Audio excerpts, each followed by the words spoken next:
okay तो আপুনি ভ্যাকসিনেশনৰ কাৰণে ৰেজিষ্ট্ৰেচন কৰিব বিচাৰিছে এতিয়া আপুনি ভ্যাকসিন লওক বা নলওক বাট কেদিনমান পিছত হলেও ভ্যাকসিন ল'বই লাগিব আৰু তেতিয়া আপুনি ভ্যাকসিনৰ কাৰণে অনলাইন ৰেজিষ্ট্ৰেচন কৰিব লাগিব এ আপুনি জানি থোৱা ভাল হ'ব যে কেনেকৈ ৰেজিষ্ট্ৰেচন কৰিব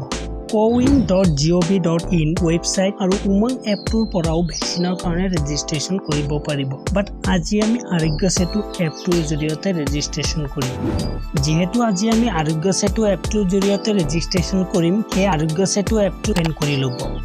যদি ইনষ্টল কৰা নাই দেন ডেসক্ৰিপচনত লিংক আছে তাৰ পৰা ইনষ্টল কৰি ল'ব নতুনকে ইনষ্টল কৰাৰ কাৰণে প্ৰথমে ল্যাঙ্গুৱেজ সিলেক্ট কৰি নেক্সট কৰি গৈ থাকিব এতিয়া ৰেজিষ্টাৰ নাও আই এগ্ৰি এতিয়া মোবাইলৰ লোকেশন এক্সেস বিচাৰিছে এলাও কৰি দিব দেন ওকে নাও এলাও এতিয়া আপোনাৰ মোবাইল নাম্বাৰটো এন্টাৰ কৰি সাবমিটত ক্লিক কৰিব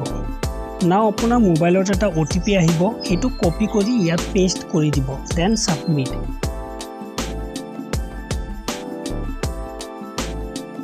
এতিয়া এটো স্কিপ কৰি দিব যাৰ আগৰ পৰা আৰোগ্য সেতু এটো ইনষ্টল আছিল আৰু তাত লগইন আছিলে তেও ডাইৰেক্ট এইটো ইন্টাৰফেস দেখা পাব এতিয়া ওপৰত ভ্যাকসিনেশন বুলি এটা ট্যাব দেখা পাব তাত ক্লিক কৰিব দেন ইয়াত মোবাইল নাম্বাৰটো এন্টাৰ কৰি প্ৰসিড টু ভেৰিফাইড ক্লিক কৰিব এতিয়া আকৌ এবাৰ ওটিপি আহিব 3 মিনিটৰ ভিতৰত ওটিপিটো এন্টাৰ কৰি প্ৰসিড টু ভেৰিফাইড ক্লিক কৰিব এতিয়া আপোনাৰ ডিটেইলছখিনি ইয়াত ফিল কৰিব লাগিব First of all, ইয়াৰ পৰা আইডি কাৰ্ড সিলেক্ট কৰি ল'ব Aadhaar card driving licence pan card passport voter ID আদি যিকোনো এটা দিলেই হ'ল এতিয়া তাৰ তলত যোনটো আইডি কাৰ্ড সিলেক্ট কৰিছিলে সেইটো আইডিৰ নাম্বাৰ ইয়াত এন্টাৰ কৰি দিব ভ্যাকসিনেশনৰ কাৰণে যেতিয়া যাব তেতিয়া এই আইডি কাৰ্ডটো লগত লৈ যাব তাত ভেৰিফিকেশন হ'ব পাৰে ইয়াত আপোনাৰ আইডিত যোনটো নাম আছে সেইটো নাম ইয়াত এন্টাৰ কৰি দিব ইয়াৰ পৰা জেন্ডাৰ সিলেক্ট কৰি ল'ব পুৰুষ নে মহিলা দেন লাষ্ট আপোনাৰ জন্ম চনটো ইয়াত এন্টাৰ কৰি সাবমিটত ক্লিক কৰিব এতিয়া ইয়াত আপুনি 4 ডিজিটৰ কোড এটা দেখিব পাইছে এই কোডটো ভ্যাকসিনেশনৰ সময়ত লাগিব নাও ইয়াৰ পৰা আপুনি আপোনাৰ লগতে আৰু 3 জনক এড কৰিব পাৰিব মানে এটা মোবাইল নাম্বাৰত 4 জনহে ৰেজিষ্টাৰ কৰিব পাৰে মেম্বাৰ এড কৰিবলৈ ইয়াত ক্লিক কৰিব দেন আপোনাৰ যেনেকৈ ডিটেইলছবোৰ ফিল কৰিছিলে ঠিক তেনেদৰে এইজনৰো আইডি নাম্বাৰ নেম আদিবোৰ ফিল কৰি ল'ব দেন সাবমিটত ক্লিক কৰিব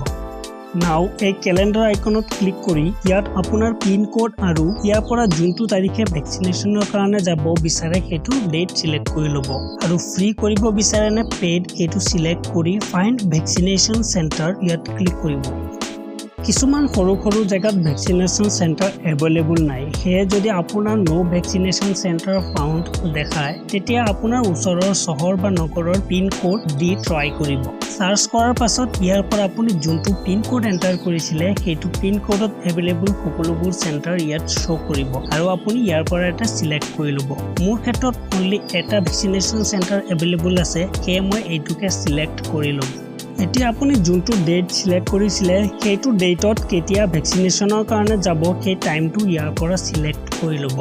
দেন প্ৰসিডত ক্লিক কৰিলে আপোনাৰ ভ্যাকসিনৰ কাৰণে ৰেজিষ্ট্ৰেচন কমপ্লিট হ'ব আৰু আপুনি সিলেক্ট কৰা তাৰিখে ভ্যাকসিনেশন সেন্টাৰ ভিজিট কৰিব আৰু তাত আপোনাৰ পৰা সেই 4 ডিজিটৰ কোডটো আৰু লগতে আইডি কাৰ্ডটো বিচাৰিব